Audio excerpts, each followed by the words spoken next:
America, Israel ಮತ್ತು Iran ಮಧ್ಯ ನಿರಂತರ ಯುದ್ಧ. ಕಲಬುರಗಿಯಲ್ಲಿ ಹೋಟೆಲ್, ಬೇಕರಿ ಉದ್ಯಮಿಗಳು ಎಲ್ಪಿಜಿ ಕಮರ್ಷಿಯಲ್ ಗ್ಯಾಸ್ ಸಿಲಿಂಡರ್ಗಾಗಿ ತೀವ್ರ ಪರದಾಟ. ಕಮರ್ಷಿಯಲ್ ಗ್ಯಾಸ್ ಸಿಲಿಂಡರ್ ಸಿಗದೆ ಪರದಾಡ್ತಾ ಇರುವ ಹೋಟೆಲ್, ಬೇಕರಿ ಉದ್ಯಮಿಗಳು ಕಾಳಸಂತೆಯಲ್ಲಿ ಎಲ್ಪಿಜಿ ಗ್ಯಾಸ್ ಸಿಲಿಂಡರ್ ಮಾರಾಟ ಆಗ್ತಾ ಇದೆ. ಏಜೆನ್ಸಿಗಳ ವಿರುದ್ಧ ಹೋಟೆಲ್, ಬೇಕರಿ ಮತ್ತು ವಸತಿ ಗೃಹ ಮಾಲೀಕರ ಸಂಘದ ಆಕ್ರೋಶ. ಕಮರ್ಷಿಯಲ್ ಗ್ಯಾಸ್ ಸಿಲಿಂಡರ್ ಸಿಗದಿದ್ದಕ್ಕೆ ಹೋಟೆಲ್ ಬಂದ್ ಮಾಡುವ ಸ್ಥಿತಿ ನಿರ್ಮಾಣ. ಕಮರ್ಷಿಯಲ್ ಗ್ಯಾಸ್ ಸಿಲಿಂಡರ್ ಪೂರೈಕೆ ಮಾಡಿಸಿದ್ದೇವೆ ಅಂತ ಸರ್ಕಾರ ಹೇಳ್ತಿದೆ, ಆದರೆ ನಮಗೆ ಕಮರ್ಷಿಯಲ್ ಗ್ಯಾಸ್ ಸಿಲಿಂಡರ್ ಸಿಗ್ತಾ ಇಲ್ಲ ಎಂದು ಕಿಡಿ. ರಾಜ್ಯ ಸರ್ಕಾರ ಕಲಬುರಗಿ ಜಿಲ್ಲಾಡಳಿತ ಅಧಿಕಾರಿಗಳ ವಿರುದ್ಧ ಆಕ್ರೋಶ. ಸದ್ಯಕ್ಕೆ ಸೌದೆ ಒಲೆ ಮೇಲೆ ಅಡುಗೆ ಮಾಡಿ ಹೋಟೆಲ್ ನಡೆಸ್ತಾ ಇದ್ದೇವೆ, ಆದರೆ ಸಂಪೂರ್ಣವಾಗಿ ಸೌದೆ ಒಲೆ ಮೇಲೆ ಹೋಟೆಲ್ ನಡೆಸಲು ಆಗಲ್ಲ. ತಮ್ಮ ಅಳಲು ತೋಡಿಕೊಂಡ ಹೋಟೆಲ್, ಬೇಕರಿ ಉದ್ಯಮಿಗಳು ಶೀಘ್ರ ಕಮರ್ಷಿಯಲ್ ಗ್ಯಾಸ್ ಸಿಲಿಂಡರ್ ಪೂರೈಕೆ ಮಾಡುವಂತೆ ಆಗ್ರಹ. ಅನಿವಾರ್ಯವಾಗಿ ತಿಂಡಿಗಳ ಮೇಲೆ ಏರಿಸುವುದು ಅನಿವಾರ್ಯವಾಗಿದೆ. ಸರ್ಕಾರಕ್ಕೆ ಅಳಲು ತೋಡಿಕೊಳ್ಳುತ್ತಾ ಕಮರ್ಷಿಯಲ್ ಸಿಲಿಂಡರ್ ಪೂರೈಕೆ ಮಾಡುವಂತೆ ಆಗ್ರಹವನ್ನ ಮಾಡಿದ್ದಾರೆ. ಬ್ಯೂರೋ ರಿಪೋರ್ಟ್ ಮಲ್ಲಿಕಾರ್ಜುನ್ ಪ್ರಶಾಪ್, Power TV, Kalaburagi.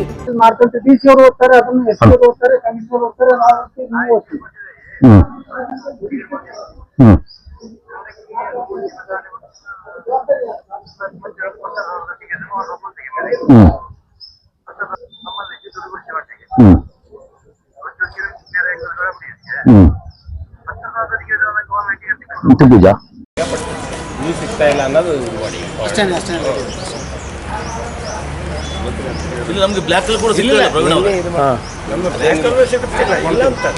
Private gas black ಅಲ್ಲೂ ಸಿಗ್ತಾ ಇಲ್ಲ. 3,900 ಪ್ರೈವೇಟ್ 3,900 ಕೊಡ್ತಿದ್ದಾರೆ. ಅದು ಒಂದು. ಎರಡನೇದು ಎಷ್ಟು ಸಿಲಿಂಡರ್ ಬರ್ತಾ ಇದೆ, ಏನು ಎಡಿಟ್ ಆಗ್ಬೇಕಲ್ಲ, ಅದು ಸರಿ. ಏನ್ ಸಮಸ್ಯೆ ಆಗ್ತದೆ? ಸಮಸ್ಯೆ ಎಲ್ರಿಗೂ ತಿಳಿದಂಗೆ ಅಂತಾರಾಷ್ಟ್ರೀಯ ಸಮಸ್ಯೆನೇ ಇದೆ. ಗ್ಯಾಸ್ ಅಂತೂ ಇಲ್ಲ. ಕಮರ್ಷಿಯಲ್ ಗ್ಯಾಸ್ ನಮ್ಗೆ ಟೋಟಲಿ 28ನೇ ತಾರೀಕಿಗೆ ಮೋಸ್ಟ್ ಪ್ರಾಬಬ್ಲಿ ಲಾಸ್ಟ್ ಮಂತ್ ಯುದ್ಧ ಸ್ಟಾರ್ಟ್ ಆಗಿದೆ. 1ನೇ ತಾರೀಕಿಂದ ನಮ್ಗೆ ಗ್ಯಾಸ್ ಸಿಲಿಂಡರ್ ಕೊಟ್ಟೇ ಇಲ್ಲ. ನಾವು ಮುಂದುವರೆದು ಕಟ್ಟಿಗೆ ಯೂಸ್ ಮಾಡ್ಬೇಕಂತ ಥಿಂಕ್ ಮಾಡ್ತೀವಿ. ನಮಗೆ ಯಾವಾಗ ನಾವು ಕಟ್ಟಿಗೆ ಯೂಸ್ ಮಾಡ್ತೀವಿ, ನಮಗೆ ಶುಚಿತ್ವ ಕಾಪಾಡಿಕೊಳ್ಳಿಕ್ಕೆ ಆಗುವುದೇ ಇಲ್ಲ. ಶುಚಿತ್ವ ಇಲ್ಲದೆ ಹೋಟೆಲ್ ನಡೆಸಲಿಕ್ಕಂತೂ ಸಾಧ್ಯನೇ ಇಲ್ಲ. ನಮಗೆ ನಾವು ಪ್ರಾಪರ್ಟಿ ಟ್ಯಾಕ್ಸ್ ಕಟ್ಟುವವರು, ನಾವು GST ಕಟ್ಟುವವರು, ನಾವು ಇನ್ಕಮ್ ಟ್ಯಾಕ್ಸ್ ಕಟ್ಟುವವರು, ನಮಗೆ ಯಾವುದೇ ರೀತಿಯ ರೆಕಗ್ನಿಷನ್ ಜಿಲ್ಲಾಡಳಿತದಿಂದ ಸಿಗ್ತಾ ಇಲ್ಲ ಅಥವಾ ಗೌರ್ಮೆಂಟ್ ಇಂದ ಸಿಗ್ತಾ ಇಲ್ಲ. ನಾವು ಒಂದು ಹೋಟೆಲ್ ನಡೆಸಬೇಕಾದ್ರೆ ಕೆಲವು ಲೈಸೆನ್ಸ್ಗಳನ್ನು ತಗೊಳ್ತೀವಿ. ಕಾರ್ಪೊರೇಷನ್ ಲೈಸೆನ್ಸ್, ಆಮೇಲೆ food safety licence, labour licence, ಇಂಥ ಇತ್ಯಾದಿ ಕೆಲವು ಲೈಸೆನ್ಸ್ಗಳನ್ನು ತಗೊಳ್ತೇವೆ. ನಾವು ತಗೊಳ್ಳೋ ಲೈಸೆನ್ಸ್ಗೆ ಇಷ್ಟೆಲ್ಲ ಇದ್ದವರಿಗೆ ನಮಗೆ ಸಿಲಿಂಡರ್ ಸಪ್ಲೈ ಆಗೋದಿಲ್ಲ. ಇದೇ ಮುಂದುವರೆದು ರೋಡ್ ಸೈಡ್ ನಲ್ಲಿ ಯಾರು ಸ್ಟ್ರೀಟ್ ವೆಂಡರ್ಸ್ ಇದ್ದಾರೆ, ಅವ್ರ ಹತ್ರ ಯಾವುದೇ ತರಹದ ಲೈಸೆನ್ಸ್ ಇಲ್ಲ, ಯಾವುದೇ ತರಹದ ಸೇಫ್ಟಿ ಇಲ್ಲ, ಅವರಿಗೆ ಗ್ಯಾಸ್ ಸಿಲಿಂಡರ್ ಸಿಗ್ತದೆ, ಕಮರ್ಷಿಯಲ್ ಸಿಲಿಂಡರ್. ನಮ್ಮ ಹತ್ರ ಕೆಲವು ಫೋಟೋಸ್ ಇದಾವೆ, ನಾವು ನಿಮ್ಗೆ ಕೊಟ್ಟಿದ್ದೀವಿ. ಇದೇ ಹೋಟೆಲ್ ಯಾಕೆ ಸಿಗ್ತಾ ಇಲ್ಲ ನಮಗಿನ್ನ ಗೊತ್ತಿಲ್ಲ. ನಾರ್ಮಲ್ ಆಗಿರ್ಬಹುದು, ಅದೇ ಆಗಿರಬಹುದು ಅಂತ ನಾವು ಥಿಂಕ್ ಮಾಡ್ತೇವೆ. ನಾವು ಕ್ರೈಟೀರಿಯಾ ಏನು ಒಂದು ಗ್ಯಾಸ್ ಕಮರ್ಷಿಯಲ್ ಸಿಲಿಂಡರ್ ತಗೋಬೇಕಾದ್ರೆ ಅಂತ ಹೇಳಿ ನಮ್ಗೆ ಗೊತ್ತಿಲ್ಲ. ನಮ್ಮ ಹತ್ರ ಹಿಂದೆ GST ಇರಬೇಕು, ನಿಮ್ಮ ಹೋಟೆಲ್ ಲೈಸೆನ್ಸ್ ಇರಬೇಕು, ಆಗ ನಿಮಗೆ ನಾವು ಸಿಲಿಂಡರ್ ಕೊಡ್ತೀವಿ ಅಂತ ಹೇಳಿ ನಮ್ಮ ಹತ್ರ ಪೇಪರ್ಸ್ ತಗೊಂಡಿದ್ದಾರೆ. ಈ ಸ್ಟ್ರೀಟ್ ವೆಂಡರ್ಸ್ ಹತ್ರ ಇದೆಲ್ಲ ಇದೆಯಾ ನಮಗ್ ಗೊತ್ತಿಲ್ಲ. ನಮಗಂತೂ ಗ್ಯಾಸ್ ಸಿಲಿಂಡರ್ ಸಿಗ್ತಾನೆ ಇಲ್ಲ.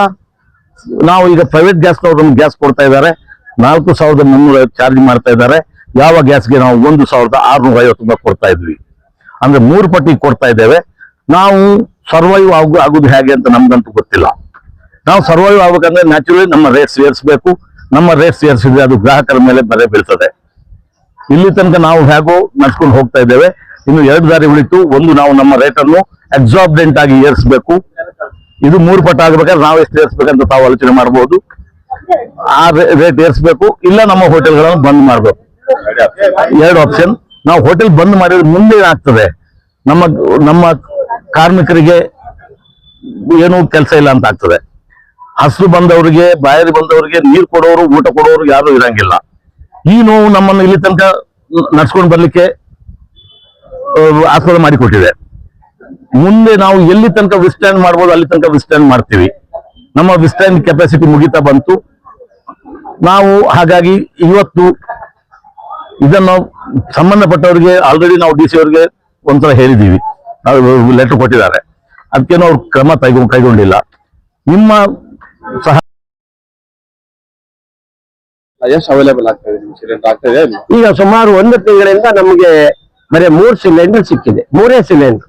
ನಾವು ದಿನ 2 ಸಿಲಿಂಡರ್ ಅವಶ್ಯ ಇದೆ. ನಾವು ಈಗ ಕೇಳಿ ಏಜೆನ್ಸಿಯಲ್ಲಿ ಕೇಳಿದ್ರೆ ಸಿಲಿಂಡರ್ ಇಲ್ಲ. ನಾವು ಕಟ್ಟಿ ಒಲೆಯನ್ನು ಯೂಸ್ ಮಾಡಿದ್ದು. ತಾವು ಪತ್ರಿಕಾ ಮಾಧ್ಯಮದವರು ಮೀಡಿಯಾದವರು ಬಂದು ನಮ್ಮ ಕ್ಯಾಂಟೀನ್ ಅನ್ನು ಸರ್ಚ್ ಮಾಡಿದಾಗ ಕಟ್ಟಿಗೆಯನ್ನು ಇದರಿಂದ ನಮ್ಮ ವ್ಯಾಪಾರ ಮಾಡೋದು ತುಂಬಾನೇ ಕಷ್ಟ. ನಮ್ಮ ಕಾರ್ಮಿಕರನ್ನು ಸಲುವುದೇ ಕಷ್ಟ. ವ್ಯಾಪಾರ 25% ಬಂದಿದೆ. ನಾವು ಗ್ರಾಹಕರಿಗೆ ಬೇಕಾದ ತಿಂಡಿ ತಿನಿಸುಗಳು ಕೊಡಲು ನಮಗೆ ಸಾಧ್ಯವಾಗುತ್ತಿಲ್ಲ. ಇದಕ್ಕೆ ಸರ್ಕಾರಕ್ಕೆ ಎಚ್ಚರಿಸುವಂತ ವಿಚಾರ ತಾವು ಮಾಡಬೇಕು. ನಮಗೆ ಇದನ್ನ ನ್ಯಾಯ ತಾವು ಕೊಡಿಸುವುದಂತ ನಾವು ಇವತ್ತು ಪತ್ರಿಕಾಗೋಷ್ಠಿಯಲ್ಲಿ ಭಾಗವಹಿಸ್ತೀವಿ. ಅಲ್ಲ, ಈಗ ಒಂದ್ ಕಡೆ ಸರ್ಕಾರ ಅವೈಲಬಿಲಿಟಿ ಇದೆ, ನಾವು ಪೂರೈಕೆ ಮಾಡ್ತಾ ಇದೀವಿ, ಗೃಹ ಬಳಕೆ ಗ್ಯಾಸ್ ಸಿಲಿಂಡರ್ ಪೂರೈಕೆ ಮಾಡ್ತಾ ಇದೀವಿ. ಆಸ್ ಯೂಶುವಲ್ ಕಮರ್ಷಿಯಲ್ ಗ್ಯಾಸ್ ಸಿಲಿಂಡರ್ಗಳನ್ನು ಕೂಡ ಪೂರೈಕೆ ಮಾಡ್ತಾ ಇದೀವಿ ಅಂತ ಹೇಳ್ತಾರೆ. ಆದರೂ ಗ್ಯಾಸ್ ಏಜೆನ್ಸಿಯವರು ಯಾಕೆ ಇದರ ಬಗ್ಗೆ ನಿರ್ಲಕ್ಷ್ಯ ಮಾಡಿದ್ದಾರೆ? ಜಿಲ್ಲಾಡಳಿತವರನ್ನು ಕರೆಸಿ, ಗ್ಯಾಸ್ ಏಜೆನ್ಸಿ, ಆಹಾರ ಮತ್ತು ನಾಗರಿಕ ಸರಬರಾಜು ಅಧಿಕಾರಿಗಳನ್ನು ಕರೆಸಿ, ಹೋಟೆಲ್ ಉದ್ಯಮದವರನ್ನು ಒಗ್ಗೂಡಿಸಿ ಒಂದು ಸಭೆಯನ್ನು ಮಾಡಿ ನಮಗೆ ನ್ಯಾಯ ಕೊಡಿಸುವಂತ ಆಗ್ಬೇಕಿತ್ತು. ಮಾಡಿಲ್ಲ. ಈಗ ಮುಂದಾದ್ರೂ ಆಗ್ಬೋದಂತ ನಮ್ಮ ಅನಿಸಿಕೆ. ಅಲ್ಲ, ಇಲ್ಲಿವರೆಗೂ ಗ್ಯಾಸ್ ಕರೆದಿಲ್ಲ. ಇಲ್ಲ ಗ್ಯಾಸ್ ಸಿಲಿಂಡರ್ ಸಿಗಲ್ಲ. ಕೇಳಿದ್ರು ಇಲ್ಲೇ ಇಲ್ಲ ಅಂತ ಇದ್ದಾರೆ.